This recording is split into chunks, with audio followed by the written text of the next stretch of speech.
Identifying quadratic functions. There are some definitions here with identifying quadratic functions. The first one is, with a quadratic function, there is any function that can be written in standard form, y equals ax squared plus bx plus c, where a, b, c are real numbers. This form, this standard form here, should be reviewed from last semester, Chapter 5. In Lesson 5.1, you found a constant change in x corresponding to a constant change in y. The difference between y values for a constant change in x values are called first differences. The second difference is when the quadratic function y equals x squared does not have a constant first difference. And an example is shown below. And I showed you this chart in class, so make sure you have this chart written down showing the constant difference in your x values, adding 1. Here we have our y values. Notice from 0 to 1 it's plus 1, 1 to 4 it's plus 3, 4 to 9 is plus 5, 9 to 16 is plus 7. How do you get from 1 to 3? That's plus 2. 3 to 5 is plus 2. 5 to 7 is plus 2. So the first difference is the change with your y's themselves, but then your second difference is when you look at how do you get from the first difference, what is the constant between the first difference to the second difference. It's important to know what kind of graphs create, what type of graphs quadratic functions create, and parabola, which is a curved shape, represents a quadratic function. And in these notes here it says a parabola opens upward when a is greater than 0, and the parabola is going to open downward when a is less than 0. So if you look here at this chart here, we have a parabola with a minimum and a maximum, and these are what we call also the vertex, which is going to be your highest and lowest points on the parabola.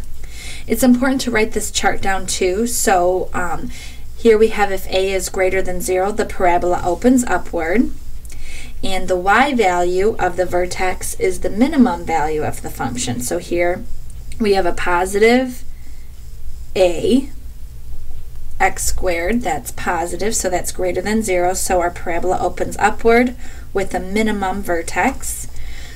The second parabola here, it says if a is less than 0, the parabola opens downward, and the y value of the vertex is the maximum value of the function. So notice we have a negative sign in front of our x, so that means we're going to have a maximum vertex, and our parabola faces downward. Looking at these examples, it says tell whether each function is quadratic and explain. So for the first one, the set of xy coordinates, we can create a table. So for x we have -2, -1, 0, 1, and 2. For y we have 4, 1, 0, 1, and 4. As I mentioned in class, what is the difference between 4 and 1? That is -3. What is the difference between 1 and 0? That is -1. Difference between 0 and 1, that is 1. Difference between 1 and 4, that is 3. Now we look at the difference between -3 and -1, and that's +2. The difference between -1 and 1 is +2. The difference between 1 and 3 is +2. So since there is a constant pattern taking place here, we would say yes, this is a quadratic function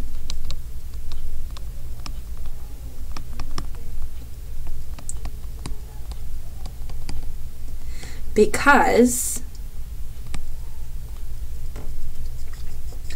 the second difference has a constant, which is +2.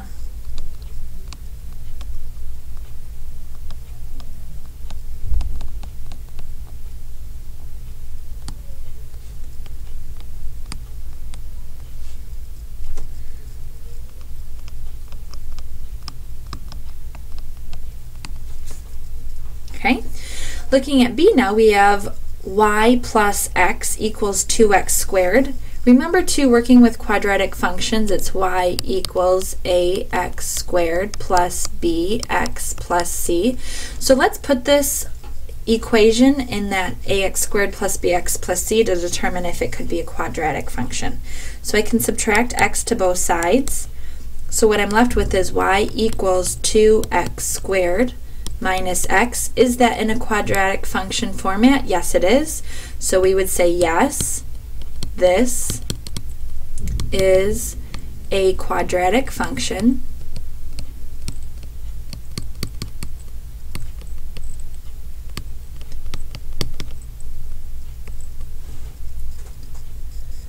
Because it is written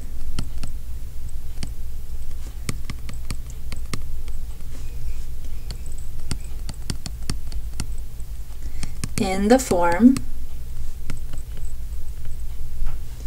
y equals ax squared plus bx plus c. Second part of examples here, they want us to use the table of values. Use a table of values to graph each quadratic function. So A here we have y equals x squared plus 2. So what I can do is I can make a table of values for x to solve for y and then graph it to show my parabola. It's best to put a few negative values and a few positive values. Here I'm going to put 1, 0, and 1. So my function here is y equals x squared. We're going to plug in -1 for x. So -1 squared plus 2. -1 squared is -1 times -1, which gives me +1 plus 2, which gives me 3. Next one we have y equals x squared, so it's 0 squared plus 2. 0 squared is 0 plus 2, which gives me 2. The last one here, y equals 1 squared plus 2. 1 squared is 1, plus 2 is going to give me 3. So now I graph these points on the line.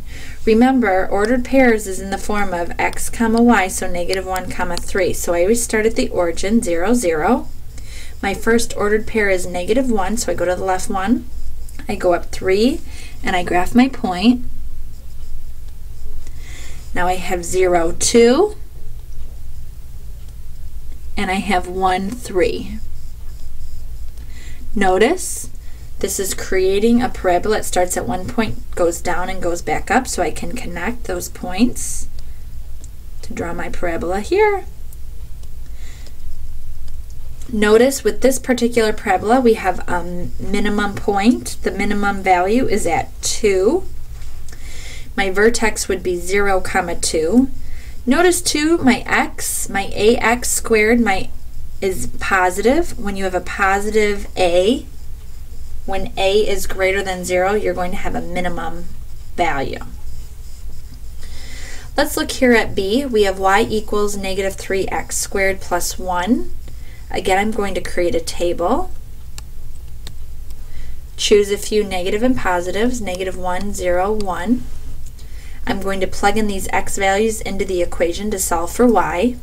So I have y equals -3 times -1 squared plus 1. When you're solving these, think of orders of operation. Please excuse my dear Aunt Sally. -1 squared is 1, so you have -3 times 1 plus 1.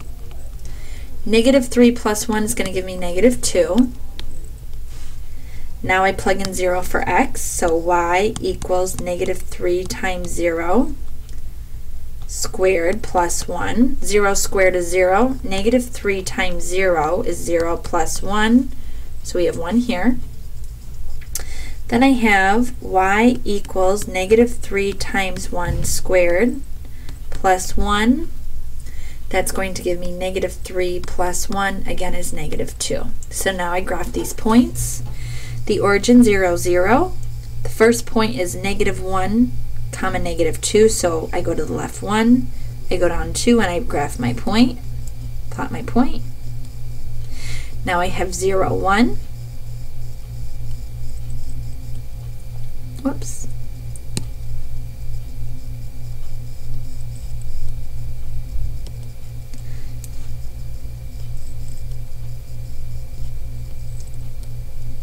Now I have 1 comma negative 2. Notice this is creating a parabola. We start at the bottom, go up, and go back down. So I can connect these points. Notice this parabola looks a little bit different than the last one because we have a maximum point, and the reason is because we have a negative sign in front of that 3. Whereas in A we don't have a negative sign. So notice the different parabolas based on the sign that's in front of your x squared. Next here we have tell whether the graph of each quadratic function opens upwards or downwards and explain that to me. And this is really this is connecting to the last problem because we're looking at what symbols in front of your ax squared. So looking at y equals ax squared plus bx plus c, if a is less than 0, it's going to be downward. Remember this from previous slides. If a is greater than 0, it opens upward. Okay, so when we're looking at a here, f of x equals negative 4x squared minus x plus 1. Since your a is less than 0, it's negative, the parabola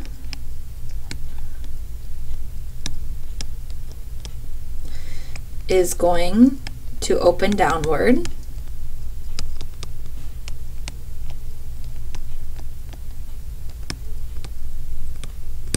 So that would be the answer for A. Looking at B here, we need to put this in the y equals ax squared plus bx plus c form. So I can add my 5x squared to both sides. So what I'm left with now is y equals, I'm going to rewrite it in the ax squared plus bx plus c form. So y equals 5x squared plus 2x minus 6. And since a now is greater than 0, the parabola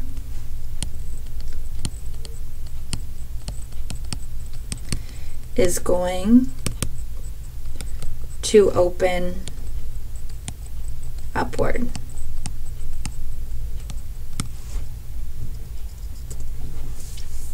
And those would be the answers for example 3. Example 4, they want us to identify the vertex of each parabola, give the minimum and maximum value of the function.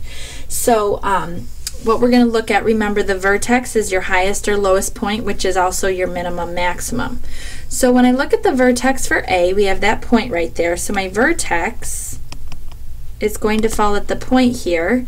Starting at the origin 0, 0, I go to the left 2, so my x is going to be negative 2.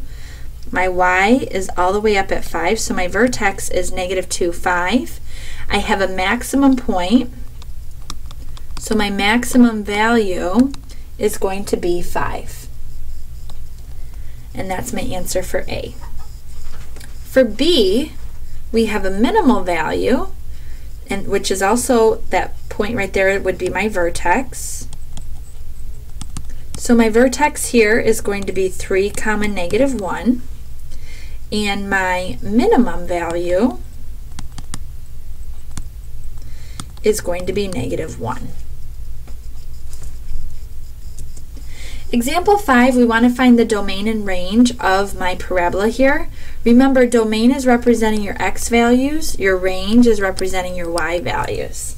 So when I look at my domain and my range here, your domain, your x values, is going to range anywhere, could be any real number. So we say the domain, if it helps you to write x next to it to help you remember it's the x values going horizontal, we'll say that the domain is all real numbers.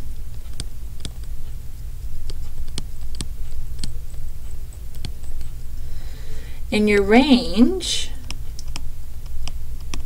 is going to be any number that is going to be greater than or equal to, remember range is your y value,